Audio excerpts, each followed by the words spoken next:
I'm in Numbers right now. And he showed me this story in Numbers that speaks to the power of your words and the power of knowing the law, right? When we talk about a king making a copy of their scroll, like this speaks to that. So this is in Numbers 27, and it's the daughters of Zelophehad. Now, I can't pronounce all these words. You know, they have some interesting Come names. on. But these daughters who were named Mala, Noah, Hoglah, Milcah, and Tisra.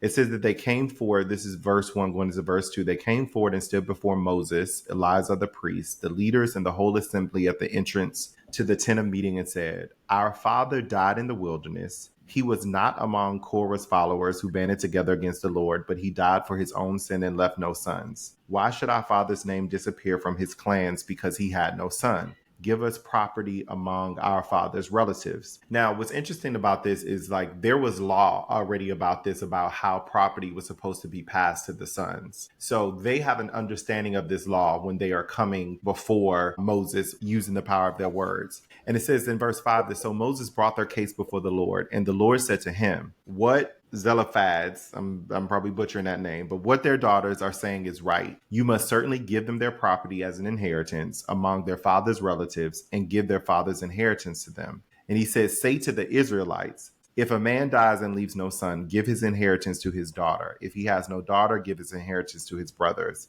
If he has no brothers, give his inheritance to his father's brothers. If his fathers had no brothers, give his inheritance to the nearest relative in his clan that he may possess it.